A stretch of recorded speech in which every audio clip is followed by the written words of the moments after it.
Your Excellencies, ladies and gentlemen, first of all, I would like to thank the organizers for inviting me to this 14th DSDS Sustainable Development Summit. Ladies and gentlemen, today over 1 billion people in the world are living in poverty without access to electricity, clean water, and suffering from malnourishment, being unable to access the most basic necessities, that is food. Addressing this issue is both a human and an economic imperative. Ladies and gentlemen, families without electricity risk remaining stuck in a cycle of subsistence, women and children spending most of the day searching for wood to burn so that they can cook and heat themselves. In Rwanda, only 19% of the population access electricity. The plan is to have 70% of the population to access electricity by 2018. For water, today only 70% access clean water. The plan in 2018 is to have 100% of the people access clean water. Worldwide, like most speakers have pointed out, about 3 billion people rely on traditional biomass for cooking and heating, while about 1.5 billion have no access to electricity. The children of these families find that after they have collected the fuel to help their families to survive, there is little time in the day to dedicate for education, often their only chance to escape from poverty. Worse still, a lack of electricity often means they cannot study at night, as lighting is either too expensive or simply not available.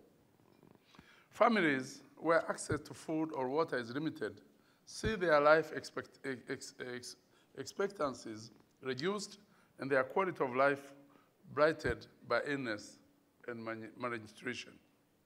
Such situations are tragic, and in the 21st century, this should not be the case. Ladies and gentlemen, beyond the individual, addressing access to these vital services is also an economic imperative. A fundamental building block of economic growth is the establishment of a healthy and well-educated workforce. Unless access to clean energy services is addressed, these individual tragedies have the potential to become national ones. Your Excellencies, ladies and gentlemen, people are inventive. They will go to ingenious lengths to support themselves and their families. I'm informed that a decade ago, in Malawi, using scrap and spare materials, somebody called William Kamkwamba built windmills for his village. In doing so, he powered his family's electronic appliances and provided drinking water to those without access.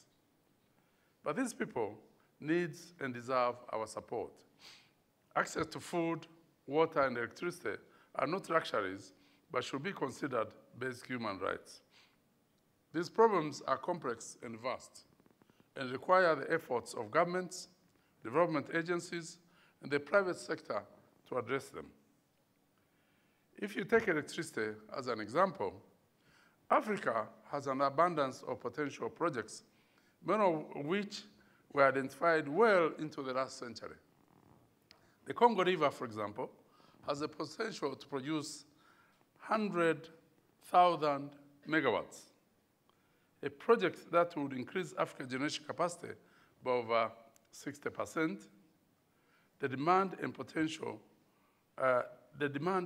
finance are there too.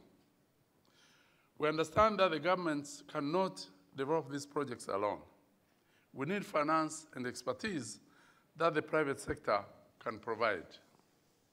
In Rwanda, we view government's role as an enabler for the private sector, developing rules and enabling environment to harness this potential for providing sustainable energy and other basic infrastructure. Ladies and gentlemen, the challenge that lies before us is vast. But in the time that I have had the honor to serve as Minister of Infrastructure in Rwanda, I've been encouraged. Every day, I meet with people buzzing with ideas and the enthusiasm for how to address these issues.